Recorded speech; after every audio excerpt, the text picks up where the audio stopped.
రానా పేరు నిజంగా మీరు ఒక ఆర్టిస్ట్గాను టాక్ షోలోను పక్క ప్రొడ్యూసర్గా నిజంగా చిన్న సినిమాలకి నిజంగా కంటెంట్ బాగుందంటే ఆడు ఎవడో కొత్తోడు వచ్చినా కానీ దాన్ని మీరు కొనుక్కొని మళ్ళీ ప్రజెంట్ చేసుకుని మళ్ళీ రిలీజ్ చేసి దాన్ని ప్రమోట్ చేస్తారు.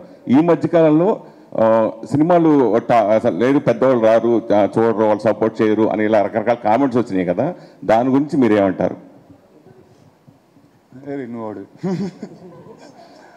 లేదండి, అంటే definitely this is a harder time then what it used to be before. అంటే ఒక హై కాన్సెప్ట్ ఫిల్మ్ అనేది if it is not very commercial, not very edgy, అంటే సపోజ్ ఎక్స్ట్రీమ్ హారరో, ఎక్స్ట్రీమ్ వైలెన్సో, ఎక్స్ట్రీమ్ సెక్సో ఇలాంటివి లేకపోతే this no high for people to watch it. Good things అనేవి మనం తక్కువగానే చూస్తాం, ఎందుకంటే మన నేచర్, హ్యూమన్ నేచర్ అలాంటిది. But as a film company that's been here for 60 years, I think that is our job. అంటే if there is a new talent, if there is a new kind of story that we think the audience have to see, we'll go all out in doing it. And అది మాకు ఇక్కడ ఇచ్చిన job, అది చేస్తూనే ఉండాలి మేము. నిజంగా hats off. ఎందుకంటే చిన్న సినిమాలు మన ఇద్దరు ఇంటర్వ్యూలా ఉంది. This is Chandu, anchor from filmy looks. So first of all promo చాలా బాగుంది. అండ్ అంటే ప్రోమోలో చూస్తే మొత్తం అందరూ అడిగినట్టు ఇంతకు ముందు కూడా మీరు చాలా మంది స్టార్స్ తో చేశారు.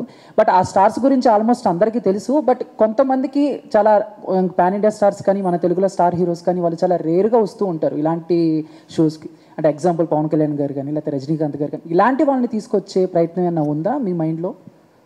అంటే అలా ఏం అనుకోలేదండి. ఇప్పుడు one is I think only I want to call people who will be comfortable first. ఎందుకంటే this is not a show which is scripted. అంటే ఈ 10 క్వశ్చన్లు అడుగుతాను, ఇప్పుడు ఆయన చేసే సినిమాల గురించి అడుగుతాను, ఇలాంటి ఒక ఫార్మాట్, ఇందాక ఆవిడ అడిగినట్టు సెగ్మెంట్లు ఇలాంటివి లేదు, ఎవరు వచ్చినా ఇదే గేమ్ ఆడతాను, ఇలాంటి సిస్టమ్ పెట్టుకోలేదు అసలు. I wanted to make sure that who ever comes they should be comfortable speaking and వాళ్ళ పర్సనాలిటీ ఎలివేట్ అయ్యే ఒక స్పేస్ లాగా is what I took forward to. అంటే ఆల్రెడీ మీరు భీమ్లా నాయక్ చేశారు కళ్యాణ్ గారితో. సో అంటే ఇప్పుడు ఆయన అప్పుడు వేరండి, ఇప్పుడు ఆయన వేరే, ఆయనకు వేరే జాబ్ ఉందండి. I think he'll be busy, ఇప్పుడు ఖాళీ ఉంటానంతా. సార్ ఇలాంటి టాక్ షోస్ చేసిన తర్వాత మీలో ఏమైనా చేంజెస్ ఏమన్నా వచ్చినాయా? మీరు ఏమైనా చేంజ్ చేసుకున్నారా, మార్చుకున్నారా? అంటే డెఫినెట్గా అండి. అంటే మీరు కొంతమంది ఫ్రెండ్స్గా తెలుసు, కొంతమంది కొంచెం పరిచయం ఉండొచ్చు. బట్ ఇలాంటి ఒక టాక్ షో చేస్తున్నప్పుడు వాళ్ళతో లైఫ్లో you'll go to many details that we never would have gone in. ఒక కూర్చుని మాట్లాడుతున్నప్పుడు అదైతే ఉండదు. బట్ డెఫినెట్గా కొత్తవి డిస్కవర్ చేస్తాం వాళ్ళ గురించి.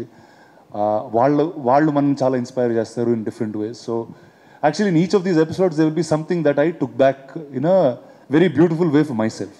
సో మీరు అడిగిన క్వశ్చన్కి yes, there has been a change after each episode in a very different way for me.